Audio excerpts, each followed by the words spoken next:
टोही academy channel देखने वाले सभी विद्यार्थियों को मेरा प्यार भरा नमस्कार। कैसे हो दोस्तों? आज अपने 15वां वीडियो लेके फिर आपके सामने उपस्थित हुए हैं, जिसका नाम है वातावरण। वातावरण का क्या प्रभाव पड़ता है। कल अपने बात की थी किसकी, आनुवंशिकता का क्या प्रभाव पड़ता है, और आज वातावरण का क्या प्रभाव पड़ता है बाल विकास पर, इसके बारे में दोस्तों बात करेंगे। पहली तो बात, वातावरण क्या है। गर्भ अवस्था से लेकर जब बच्चा गर्भ में आता है तब से लेकर मृत्यु तक जो बाहरी प्रभाव पड़ते हैं बालक के ऊपर, उसे वातावरणीय प्रभाव कहते हैं। क्योंकि जब बच्चा गर्भ में होता है ना, तभी उसके ऊपर बाहरी प्रभाव पड़ना शुरू हो जाते हैं। ठीक है, तो इसके ऊपर वातावरण की जो परिभाषाएं हैं, वातावरण अवस्था की जो परिभाषाएं हैं, वो मैंने सबसे पहले लिख दी है दोस्तों। एक तो डगडेल और हॉलैंड की परिभाषा है। किसकी है? डगडेल और हॉलैंड की है। दूसरा है एनास्टासी की परिभाषा है। तीसरी गिलबर्ट की परिभाषा है, और चौथी परिभाषा है बोरिंग लेगफील्ड की परिभाषा। किसकी? बोरिंग लेगफील्ड की परिभाषा है दोस्तों। डगडेल व हॉलैंड की क्या परिभाषा है उसके बारे में सबसे पहले बता रहा हूं। देखो, डगडेल व हॉलैंड कहता है जीवित प्राणियों, जो इस धरती पर जीवित प्राणी है, उनके जीवन, स्वभाव, व्यवहार, बुद्धि, विकास पर, यहां पर 2 बार लिख दिया, विकास पर जो प्रभाव पड़ता है उसे वातावरण कहते हैं। तो दोस्तों दोबारा देखो कैसे बहुत आसान है ये परिभाषा याद करना। जो भी जीवित प्राणी है, ये तो याद रखने की आवश्यकता ही नहीं है, क्योंकि वातावरण का प्रभाव जीवित प्राणियों पर ही पड़ता है। जीवन पर स्वभाव, व्यवहार, स्वभाव। अब देखो, मेरा जो स्वभाव है ना, और मेरे बड़े भैया को देख लोगे, और मेरे चाचा को देख लोगे, और मेरे पिताजी को यदि आप देख लेते, तो सबका स्वभाव एक समान था। तो यानी कि स्वभाव। दूसरा है बुद्धि। कौन सा? बुद्धि, स्वभाव और बुद्धि, और उसके शारीरिक विकास, जो विकास है उसका, व्यवहार, बुद्धि, विकास। आपको 2 चीजों पर याद रखना है, स्वभाव और बुद्धि। किस पर? स्वभाव। इस पूरी परिभाषा का जीवित प्राणियों के स्वभाव और बुद्धि पर जो प्रभाव पड़ता है बाहरी चीज का, वो वातावरण कहलाता है। डगडेल और हॉलैंड कहते हैं। कैसे याद रखोगे? आपको बिल्कुल सिंपल देसी तरीके से याद करवाता हूं। यदि थोड़ा सा भी हिला तो डगल मारूंगा, थोड़ा सा ही हिला तो डगल मारूंगा, क्योंकि मेरा स्वभाव और बुद्धि ऐसी है। क्या करूं?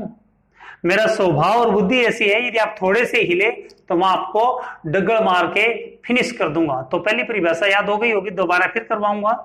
दूसरा एनास्टासी। मैं एनास्टासी को बोलता हूं एनक। एना से क्या बोलता हूं? एनक बोलता हूं दोस्तों। यहां पर कह रहा है पैतृक गुणों के अलावा जो सभी पक्ष प्रभावित करते हैं। जो पैतृक गुण हो गए अनुवांशिक, जो मैं पहले बता चुका हूं, उसके अलावा जो भी प्रभाव पड़ते हैं वो वातावरणीय है। पैतृक गुणों को छोड़कर, किसको? पैतृक गुणों को छोड़ के जो भी प्रभाव पड़ते हैं वो वातावरणीय प्रभाव है। कौन कहता है? एनास्टासी कहता है। जब हम एनक लगा लेते हैं, क्या लगा लेते हैं दोस्तों? जब मैं रात को वीडियो शूट करता हूं तो एनक लगाता हूं। आपने लोगों ने देखा होगा, जब मैं एनक लगाता हूं तो समझ लेना कि वो मेरी नाइट को शूट की हुई वीडियो होती है, और रात को आप लोगों के लिए रात को 12, 1, 2 बजे तक हम वीडियो शूट करते रहते हैं दोस्तों। तो कोई बात नहीं है, ये मेरा कर्म है, लेकिन मैं उम्मीद करता हूं कि आप नोट्स बनाओगे और पढ़ोगे, और क्या पता आपके जीवन के अंदर थोड़ा बहुत मैं सहयोग कर सकूं, तो मैं सौभाग्यशाली मानूंगा अपने आप को। एनास्टासी। पैतृक गुणों के अलावा सभी पक्ष जो प्रभावित होते हैं, सभी पक्ष, पैतृक गुणों के अलावा सभी गुण प्रभावित होते हैं एनक से। पैतृक गुणों के अलावा सभी गुण किससे प्रभावित होते हैं? एनक से। ऐसे याद रख लेना। गिलबर्ट क्या कहता है? वह वस्तु जो प्रत्यक्ष व तुरंत प्रभावित करती है। क्या करती है? वह वस्तु जो प्रत्यक्ष और तुरंत प्रभावित करती है, वही वातावरणीय प्रभाव है। क्या चीज है वो? वातावरणीय प्रभाव है। वह वस्तु जो प्रत्यक्ष व तुरंत प्रभावित करती है, गिलबर्ट कहता है। कोई भी गिल्ली वस्तु होती है ना, वो तुरंत प्रभावित करती है। पानी पर यदि कपड़े पर गिर गई या कागज पर गिर गई तो वो तुरंत गीला हो जाता है ना, और गीला हो जाता है तो खराब भी हो जाता है। तो गिल्ली चीज किसी भी वस्तु पर पड़ जाए तो वो तुरंत प्रभाव दिखाती है। क्या प्रभाव दिखाती है? गिल्ली चीज तुरंत प्रभाव दिखाती है, या गिल्ला हो जाना तुरंत प्रभाव दिखाती है। उसमें कुछ ना कुछ वायरस पैदा हो जाते हैं। बोरिंग और लेगफील्ड भी परिभाषा दी है। उन्होंने कहा गर्भाधान से लेकर मृत्यु तक जो हम ग्रहण करते हैं वही वातावरण है। गर्भ से लेकर मृत्यु तक कौन कहता है? बोरिंग और लेगफील्ड। अब कैसे याद रखोगे? हम तो गर्भ से लेकर मृत्यु तक बोर ही होते रहे इस पृथ्वी के ऊपर। क्या होते रहे? बोर ही होते रहे। दोबारा फिर देखो, थोड़ा सा हिला तो डगर मारूंगा। क्यों? क्योंकि मेरा स्वभाव और बुद्धि ऐसी है। मेरा स्वभाव और है, बुद्धि ऐसी है। दूसरी है दोस्तों एनास्टासी, जो हमारी एनक है। हमारी जो एनक है पैतृक गुणों को छोड़कर सभी को प्रभावित करती है। हमारी एनक पैतृक गुणों को छोड़ के सभी को प्रभावित करती है। गिलबर्ट हमेशा हर वस्तु को तुरंत प्रभावित करती है। क्या करती है? तुरंत। और बोरिंग, हम तो गर्भ अवस्था से लेके, यहां पर देखो गर्भ अवस्था से लेके मृत्यु तक हम बोर ही बोर होते रहे। क्या होते रहे हैं? बोर। ये है दोस्तों इसकी परिभाषा वातावरण की। अब बात आती है कि जो वातावरणीय प्रभाव है वो दो प्रकार के होते हैं। वातावरणीय प्रभाव दो प्रकार के पड़ते हैं। कौन कौन से? एक तो आंतरिक और दूसरा बाहरी। आंतरिक, जब बच्चा गर्भ में होता है, गर्भ से लेके और उसके जन्म होने से पहले तक की जो अवस्था होती है वो आंतरिक होती है।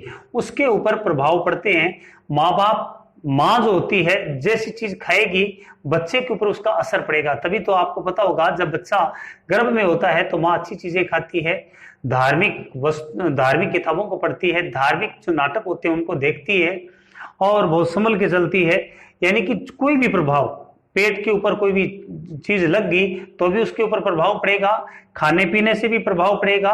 कई बार अपने एक्सरे करवाते हैं, अल्ट्रासाउंड करवाते हैं, पता है कि बालक मूवमेंट नहीं कर रहा, उसके पीछे क्या गड़बड़ आई। फिर डॉक्टर वगैरह जो है टेबलेट वगैरह और कोई दवाई वगैरह देते हैं। तो ये आंतरिक के अंदर आते हैं दोस्तों, ये आंतरिक गर्भ अवस्था के अंदर। और जो बाहरी प्रभाव होते हैं वो जन्म होने से लेकर मृत्यु तक चलते हैं। क्या चलते हैं? बाहरी जो प्रभाव है, वातावरण के जो बाहरी प्रभाव है जन्म से लेके और मृत्यु तक चलते हैं। जैसे कौन कौन से प्रभाव? सामाजिक प्रभाव, धार्मिक प्रभाव, राजनीतिक प्रभाव, आर्थिक प्रभाव, बहुत सारे प्रभाव। हम जैसे वातावरण में जिएंगे बालक जो है वैसे वातावरण के अंदर ही तैयार होगा। भले ही वो अच्छे घर का बच्चा है और यदि गाली गलौच वाले मोहल्ले के अंदर रहने लग गया तो वो गाली गलौच जरूर सीखेगा, याद रखना। और शराबियों के बीच में रहेगा तो शराब पीना भी सीखेगा, अपराधियों के बीच में रहेगा तो अपराध करना सीखेगा दोस्तों। तो ये बाहरी प्रभाव पड़ता है जन्म से लेकर मृत्यु तक। उसके बाद में बात आती है कि जो वातावरण के प्रकार बता दिए, पहले हमने परिभाषा बता दी, पहले इसका अर्थ बता दिया। ये है अर्थ। क्या चीज है? अर्थ है। सबसे पहले अर्थ बताया आपको कि गर्भ से लेके मृत्यु तक पड़ने वाला जो बाहरी प्रभाव है वो वातावरणीय प्रभाव है। फिर हमने परिभाषा बताई डगडेल की परिभाषा, उसके बाद में एनास्टासी की परिभाषा दोस्तों, फिर गिलबर्ट की परिभाषा, फिर बोरिंग और लेगफील्ड की परिभाषा, और फिर उसके बाद में प्रकार बताए। किसके प्रकार बताए दोस्तों? इसके वातावरण के दो प्रकार, एक आंतरिक और दूसरा बाहरी। फिर कहता है कि जो इसके प्रयोग हैं उन प्रयोगों को जो आजमाया गया, यानी कि जो वातावरण का प्रभाव हम स्पष्ट कैसे करें कि वास्तव में व्यक्ति के ऊपर वातावरण के प्रभाव पड़ते हैं। तो सबसे पहले एक विद्वान हुए जिनका नाम था गॉर्डन। कौन था? गॉर्डन। उन्होंने प्रयोग किया कि जो नदियों के किनारे, नालों के किनारे जो नाविक होते हैं उनके जो बच्चे रहते हैं उसके आसपास दलदल का माहौल होता है, मच्छरों का माहौल होता है, खाने पीने के लिए पूरी सुविधा नहीं मिलती, ओढ़ने पहनने के लिए भी पूरी सुविधा नहीं मिलती। तो उनकी बुद्धि के ऊपर बहुत ज्यादा प्रभाव पड़ता है और उनका बुद्धि का जो विकास होता है बालकों का वो बहुत कम होता है। इसीलिए नाविक के बच्चों को चुना। किसने? गॉर्डन नामक विद्वान ने नाविक के बच्चों को चुना। तो वो पाया गया कि उनका बुद्धि का जो विकास था वो कम हुआ। तो यहां पर देखो मैंने शॉर्ट तरीके से ही सीधा का सीधा लिखा, गॉर्डन नाविक के बच्चों पर प्रयोग किया और बुद्धि का विकास कम हुआ। नदी नालों के किनारे पर जो बालक रहते थे, क्या रहते थे? जो मैं आपको बोल रहा हूं उसके ऊपर ज्यादा ध्यान देना है। आपने लिखा हुआ तो मैंने शॉर्ट नोट में वैसे लिखा है।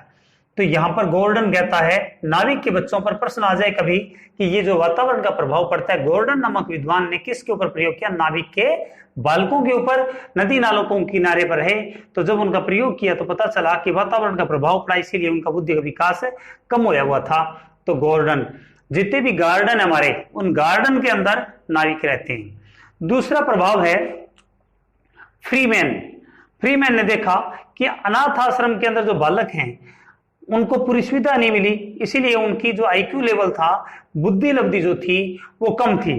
और बुद्धि लब्धि कितनी थी? 101.4। फिर उसके बाद में कुछ समय तक, यानी कि कुछ साल तक, उनको कुछ खाने पीने के लिए, ओढ़ने पहनने के लिए और उनका जो वातावरण था उसमें परिवर्तन किया गया और शानदार वातावरण दिया गया।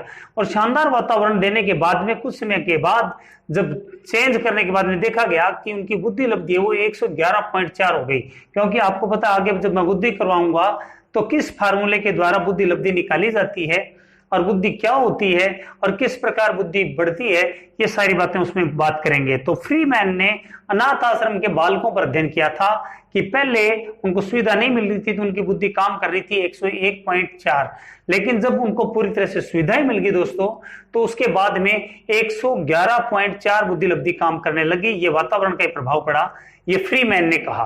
किसने? फ्रीमैन ने।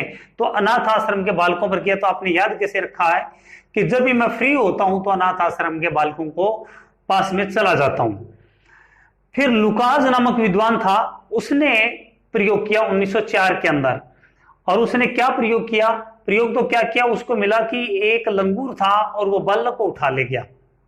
एक लंगूर था और वो बालक को उठा ले गया, लेकिन जब वो बालक दोबारा मिला तो उसके अंदर काफी सारे लंगूर वाले गुण देखे गए। क्या देखे गए? लंगूर वाले गुण देखे गए। यहां पर ये लुकास 1904 में लंगूर बालक को उठा ले गया, तो उसके बाद में जो वापस प्राप्त किया तो जो लुकास था उसने देखा कि उस बालक में काफी सारे लंगूर के गुण आ गए थे। तो कैसे याद रखोगे?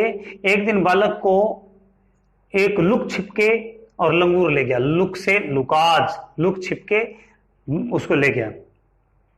उसके बाद की एक पुरानी कहावत है, कासगर हाउडर नामक एक राजकुमार था, कासगर हाउडर, और उसको दुश्मनों ने पकड़ लिया और काफी सालों तक एक ऐसी बिल्कुल पतली सी सुरंग के अंदर बंद रखा जिसमें न तो खड़ा हो सकता था न बैठ सकता था। लेकिन जब वो बाहर निकाला गया कई सालों के बाद में, तो वो चल भी नहीं पाया। क्यों? क्योंकि जैसी बंकर में उसको रखा गया था उससे उसकी जो रीढ़ की हड्डी थी और पैरों की जो हड्डियां थी पूरी तरह से मुड़ चुकी थी, वातावरण के अनुकूल हो चुका था, इसीलिए वो खड़ा होके चल नहीं पाया था। तो यहां पर कासगर हाउडर का प्रयोग इसने किया।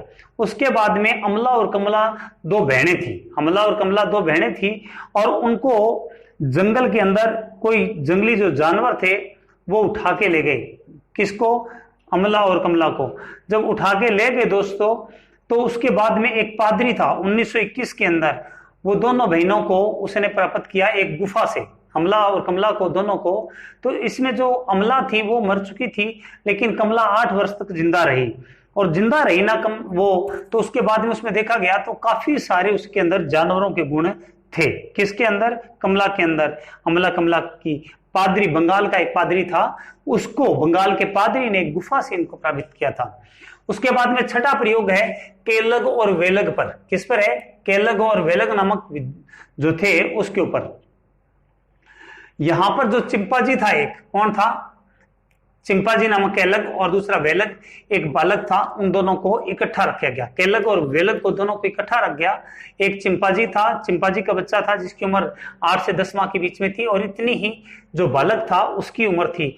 दोनों को इकट्ठा रखा गया और इकट्ठा रखने के बाद में कुछ समय बाद में अध्ययन किया गया कि जो चिंपाजी था वो बालक के, यानी कि मानव जाति के 50 शब्द सीख चुका था। उसके साथ रखने के कारण कम से कम 50 शब्द सीख चुका था। इस बात से साबित होता है कि वातावरण का प्रभाव बहुत ही शानदार पड़ता है। अनुवांशिक गुण भले ही कितने ही अच्छे हों, यदि उसको अच्छे वातावरण में बालक को नहीं रखेंगे तो बालक जो है वो डूब जाएगा। एक तरह से वो दलदल में चला जाएगा। आतंकवाद के साए में चला गया तो आतंकवादी बन जाएगा, विद्वानों के साए में चला जाएगा तो विद्वान बन जाएगा।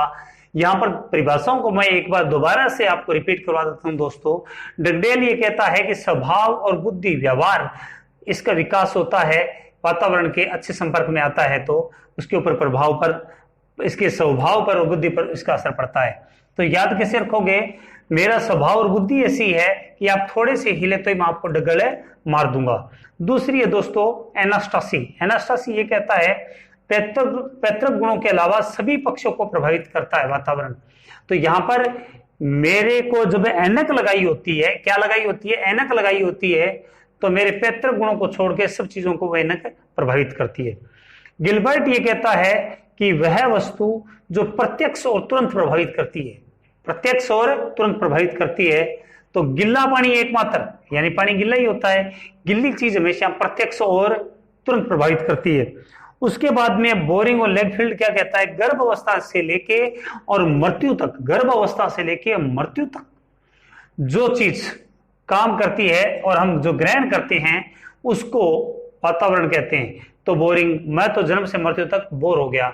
और यहां पर फिर उसके बाद में प्रकार, वातावरण के 2 प्रकार होते हैं, आंतरिक और बाहरी दोस्तों, और फिर आपको 6 प्रयोग बताए हैं। तो आज के लिए इतना ही। इसके साथ ही दोस्तों पहले जो यूनिट है 15वीं वीडियो के अंदर पूरी होती है, प्रथम जो यूनिट है, तो उसके बाद में जो हम नेक्स्ट वीडियो बनाएंगे वो वीडियो जो है उसके अंदर जो सारे का टेस्ट आपका लिया जाएगा। क्या लिया जाएगा? 16वीं वीडियो के अंदर पहली यूनिट का टेस्ट लिया जाएगा। तो सारे जने टेस्ट के लिए तैयार हो जाएं और पहली यूनिट को पूरी तरह से तैयार रखें। यदि आपके अच्छे नंबर आएंगे तो हम देखेंगे कि भविष्य के अंदर आपको किस प्रकार से पढ़ाया जाए और आपके साथ किस प्रकार जुड़ा रहा जाए। ठीक है दोस्तों। उसके बाद में एक और सूचना दोस्तों, मेरी अभी एक और वीडियो आने वाली है जो 12वीं से लेके 12वीं के बाद किस प्रकार आप आईएएस की तैयारी करें और किस प्रकार आप महान बन सकते हैं, जीवन में आशावादी सोच कैसे रख सकते हो आप, और किस प्रकार अपनी कर्मधारा को बदल के और अपने माँ बाप, अपने कुल, इन सब का नाम रोशन कैसे कर सकते हो, मैं नेक्स्ट वीडियो के अंदर ये सारी चीजें बताने वाला हूं। तो आज इतना ही। आपका दिन शुभ रहे, आप जीवन के अंदर खूब तरक्की और खुशहाली को पाओ। बहुत बहुत धन्यवाद। स्क्रीनशॉट ले लें।